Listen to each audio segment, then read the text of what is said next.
Oi pessoal, tudo bem?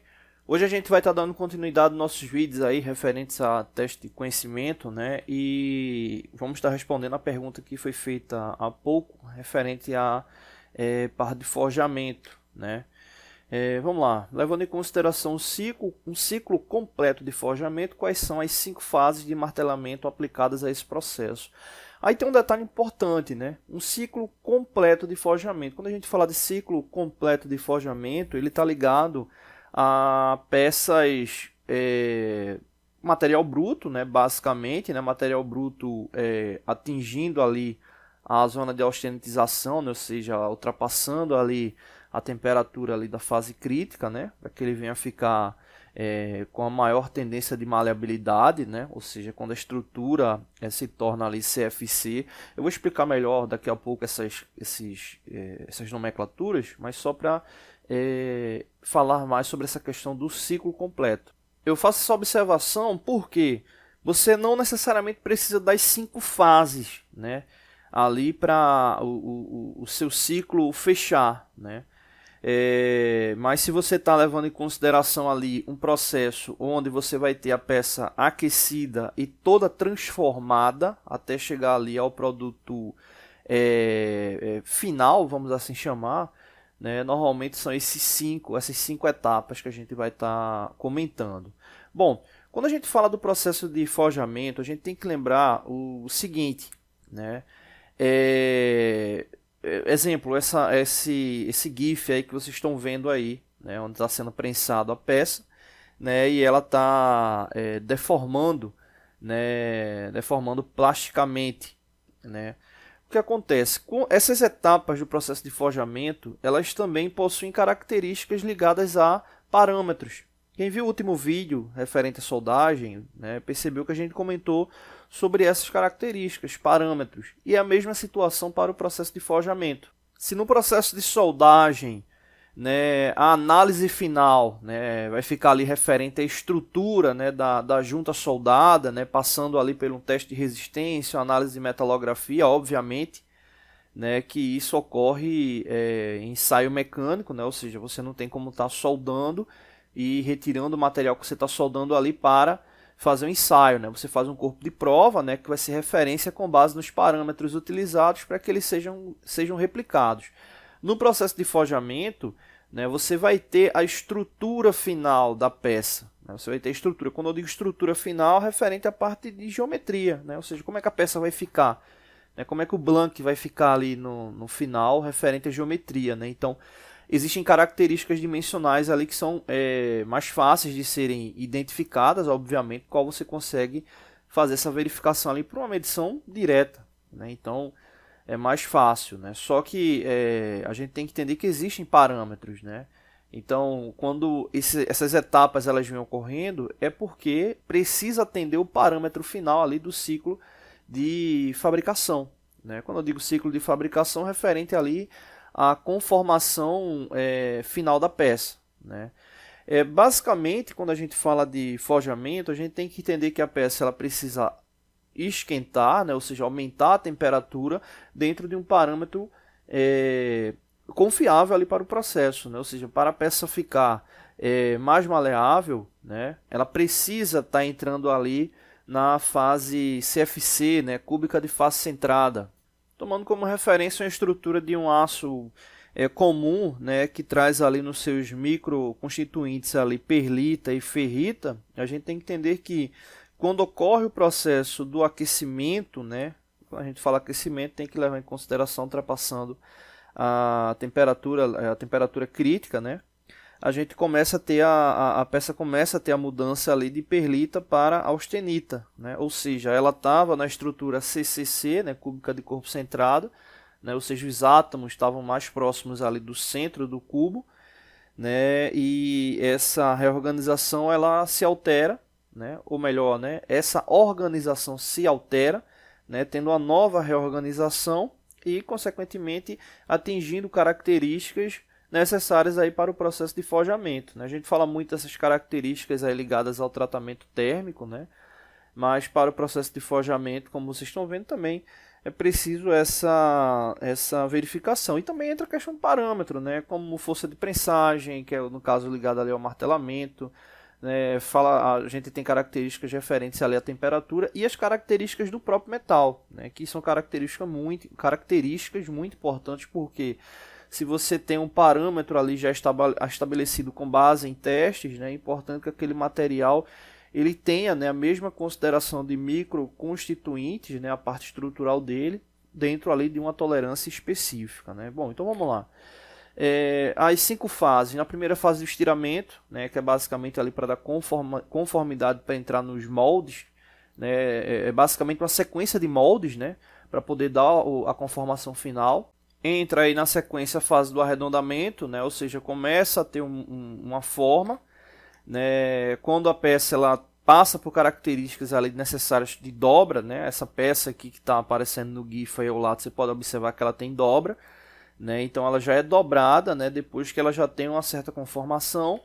Né, a fase do esboçamento, né, já é próximo aí da fase final, né, ou seja, ela já fica com características visuais próximas ao que seria as medidas finais. E aí entra a última etapa, que é a fase do acabamento, que é o molde, muita gente chama de molde de precisão, né, que é um dos moldes que mais sofrem aí com a questão da manutenção. Né. Obviamente ele vai ser a relação aí da conformação final. Né, como se a gente tivesse uma etapa de... Vamos separar aqui essas 5 etapas. Né. Aqui seria a resposta, né, só para ficar aí bem claro. Né, a gente teria uma primeira etapa, né, que seria como se fosse um pré-corte, né, que seria essa fase do estiramento, aí trazendo como paralelo características de usinagem. Né. A gente teria essas outras 3 fases aqui, referente aí ao ciclo de desbaste, né, tendo aí uma ação de transição, que seria essa aqui, fase do esboçamento, e teria a fase do acabamento, que realmente referente a parâmetros de usinagem, seria aí a conformação final da peça. Né? Então são essas 5 fases aí aplicadas ao martelamento referente ao processo de forjamento, tá bom? Então é isso, não deixe de se inscrever no canal, toda semana tem vídeos novos, valeu! Oi pessoal, tudo bem? Hoje a gente vai estar dando continuidade aos nossos vídeos aqui da parte de hidráulica, né? A parte de bombas hidráulicas, né? E hoje a gente vai falar sobre 2 problemas, né? Bem comuns aí a sistemas hidráulicos, né? Que é cavitação e aeração, né? Como um professor meu diria, né? São 2 problemas, né, iguais, né, de origens diferentes. Né? Interessante, né? Não sei se faz muito sentido a frase dele, mas ele sempre falava isso. E vou explicar o porquê. Né? Tanto cavitação como aeração, né, são bolhas, né, no sistema hidráulico. Só que a cavitação, as bolhas formadas por cavitação, né, o que a gente verifica, né, no processo, essas bolhas elas ocorrem por problemas internos. Né? Já na aeração, as bolhas, né, ou a entrada de ar também, como é conhecido, né, ela vem de origem externa, mas no final acabam sendo bolhas e acabam tendo características de problemas basicamente iguais. Né? No que diz respeito ao surgimento, né, são características diferentes, mas a nível de falha, né, o que causa, né, basicamente igual. Né? Por quê? Qual o grande detalhe? Quando essas bolhas surgem, né, vamos supor aqui essas pequenas bolhas, a gente tem que entender o seguinte: o líquido está confinado em um sistema de deslocamento volumétrico. Né? Beleza? Quando essas bolhas surgem, né, seja por origem interna ou por origem externa, né, a gente tem que entender que ela representa uma compressão, né, no sistema, ou seja, a bolha surgiu, ela acabou gerando uma compressão. Né, ou seja, essas setinhas aqui elas representam uma compressão, né, ali do sistema, né, ou seja, gerada ali pela bolha. Né, então ela tem uma resistência específica. Então quando ela passa ali pelo rotor, né, essas bolhas elas têm uma dureza específica. Né? Então quando elas passam pelo rotor, o rotor acaba comprimindo. Né? Exemplo, esse caso aqui é uma bomba de engrenagem, vai acabar comprimindo essas bolhas, né, que ou tende a se dissipar ou criar outras bolhas menores. E isso acaba causando, né, problemas estruturais mecânicos. Né? Ou seja, não é só uma falha de desempenho, né, por causa, exemplo, de problema ali de viscosidade, né? A gente está falando de um problema que vai vai acabar afetando ali a parte mecânica, né? Ou seja, a parte geométrica, né? Então pode danificar aí os componentes da bomba e, consequentemente, aí vem a série de problemas por causa desses danos, né? Ou seja, se você perde características geométricas, você perde ali eficiência, a bomba acaba tendo mau aquecimento, né? Enfim, uma série de características. Bom, a nível de conceito, né, se a gente for observar, a cavitação ela é muito comum de ser percebida por causa do barulho, né? Por causa do barulho, porque essas bolhas elas parecem pedras ali, como o pessoal fala popularmente, né? Os elementos estranhos ali dentro da tubulação acaba fazendo um barulho muito grande, né? E aí, para fechar esse raciocínio, a cavitação acaba tendo como base, né, principal ali de origem, quando ocorre da seguinte forma, né? O sistema de alimentação da bomba, né, quando ele não consegue mais preencher, né, teoricamente ali os espaços gerados, né, ali no rotor, né, você acaba tendo uma criação de um vácuo, né? E beleza, tranquilo. Só que aí o problema é quando esse vácuo ele vaporiza, né? Ele vaporiza ali o óleo, né? Obviamente, né? E aí é onde causa essa ação do ar, né? Na formação dessas bolhas de ar, que não necessariamente precisam ser bolhas de ar, né? Pode ser bolha de água, dependendo do tipo de contaminação. Exemplo, se um choque desse interno ocorre ali em um fluido que ele está com a viscosidade menor porque ele já está com o seu tempo de eficiência ou esgotado ou próximo ali de esgotar, pode também ocorrer, né? Então você pode ter também aí bolhas de água, né, no sistema do próprio óleo ali com menor viscosidade ou até de vapor, né? Mas isso aí ocorrendo internamente. Quando a gente fala da aeração, né, esse ar que entra no sistema ele acaba sendo sugado, né? Ou seja, de fora para dentro, né? Então é um detalhe importante referente ao ciclo. Um dos problemas, né, que é causado por causa dessas duas situações acaba sendo a quantidade de óleo, né, que ela diminui. Por quê? Porque o sistema acaba dissipando com o calor gerado, né?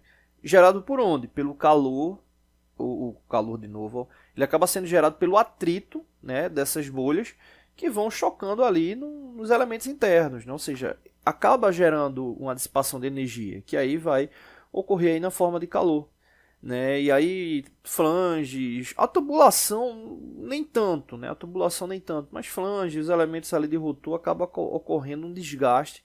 E é um detalhe interessante que não é um desgaste regular, né? Ou seja, você não tem como ter uma dinâmica desse choque das bolhas, né? Então você tem ali elementos que acabam sendo mais desgastados do que outros, né? E se a gente for observar, o grande detalhe é tentar evitar, né? Tentar evitar, né? Quando a gente fala de cavitação, é muito comum filtro de sucção, né? Com problema ali de suspiro, né? Ou filtro de sucção com uma baixa demanda de volume, né? Ou seja, um filtro de sucção mal dimensionado, né? Mangueiras ou tubulações muito longas, né? Acabam também causando isso, né? Conexão ali, exemplo, uma baixa de entrada ali de conexão, né? Ou seja, diminuição brusca ali de diâmetro, né? A rotação, rotação é muito comum, né? Até quando a gente fala sobre cálculo de deslocamento volumétrico, né? É muito comum a gente, poxa, se a gente aumenta, tem uma tendência de aumentar infinitamente a rotação do motor ali que está acionando a bomba, a gente vai ter uma vazão maior. Na teoria sim, só que na prática a gente sabe que ocorre, né, algumas ações ali no fluido. E uma das ações é essa possibilidade da cavitação. A temperatura é um fator aí importante também, né, principalmente óleos com nível de viscosidade alta, né, em um tempo muito, não vou dizer nem tempo frio, mas assim ambiente frio, né? A gente sabe aqui que no Brasil, né, tem uma tendência maior de calor em boa parte da nossa região, mas dependendo lá do seu ciclo hidráulico, né, ele pode estar dentro de uma empresa que tem uma determinada área lá que é fria mesmo e pode estar ocasionando isso, né? Então também tem que ter um controle ali de temperatura para que não surja isso, né? Não venha surgir isso, né? Então isso aí é referente à cavitação, elementos internos, né? Quando a gente fala da aeração, né, nível baixo de óleo, né, causa muita aeração, né, acaba gerando ali o que a gente chama de redemoinho, né, ali na sucção, né, ou seja, ali referente à viscosidade, né, você acaba fazendo um redemoinho ali na entrada, né, isso aí pode estar levando ar ali para o sistema, né, retentores com falha também acabam propiciando aí a entrada de ar externo, né, desgaste na transmissão referente ao eixo da bomba, né, ou seja, você acaba tendo problema ali na vedação e acaba ocasionando problema, né? E um outro também que é comum, né, quando acaba tendo contaminação do óleo e gera espuma, né? Ou seja, essa espuma, que são bolhas que estão ali na superfície, elas podem ser succionadas ali para a linha de funcionamento do ciclo hidráulico, né? Então aí são as principais causas desses dois problemas aí que atormentam tanto a vida aí do pessoal da manutenção, da automação, que é a cavitação e a aeração, tá bom? Então é isso, não deixe de se inscrever no canal, toda semana tem vídeos novos.